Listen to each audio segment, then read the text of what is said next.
আমাদের এই শহীদরা জীবন দিয়েছে আমাদের এই দেশের রাষ্ট্র সংস্কার করার জন্য।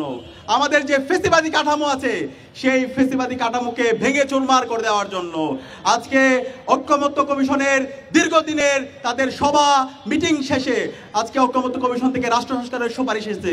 কিন্তু আমরা দেখতে পাচ্ছি বাংলাদেশের নিজেদেরকে একটা বড় দল দাবি করে বিএনপি তারা মেজর সংস্কারগুলোতে নোট অফ ডিসেন্ট দিয়েছে।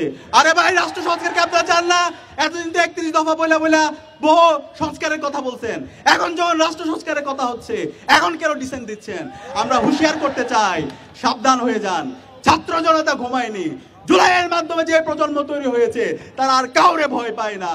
আপনারা যদি সংস্কারের পথে বাধা তৈরি করেন, আপনাদের পতিত ফ্যাসিস্টদের যে পরিণতি হয়েছিল তার চাইতে খারাপ পরিণতি আপনাদের হবে।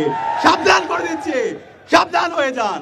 দ্রুত সময়ের মধ্যে ছাত্র জনতার যে দাবি, শহীদদের যে আকাঙ্ক্ষা, সে আলোকে রাষ্ট্র সংস্কারের জায়গায় সহযোগিতা করেন।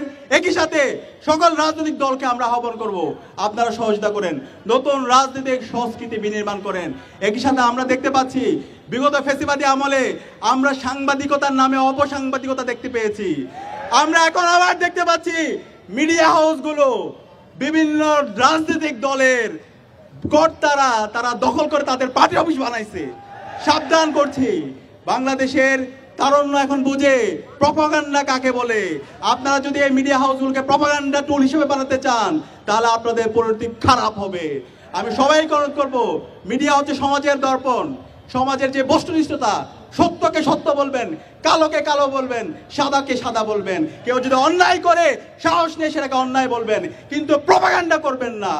আমরা একই সাথে বাংলাদেশের সকল ছাত্র সংগঠনকে অনুরোধ করব, আজকে আমাদের ঐতিহাসিক সুযোগ এসেছে আমাদের বাংলাদেশ বিনির্মাণ করার।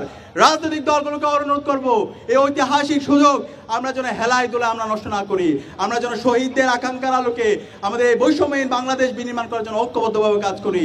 আমি আবারও বলছি, এই খুনি হাসিনা এবং নিষিদ্ধ ছাত্রলীগ, যুবলীগ, এই সকল গণহত্যা এবং শিশু হত্যার বিচার এই স্বাধীন বাংলাদেশে হবে। খুনি হাসিনাকে দেশে নিয়ে এসে তাকে ফাঁসিতে ঝোলাতে হবে। একই সাথে আওয়ামী লীগের যত দোষর আছে তাদেরকে যেখানে পাওয়া যাবে তাদেরকে প্রতিরোধ করতে হবে।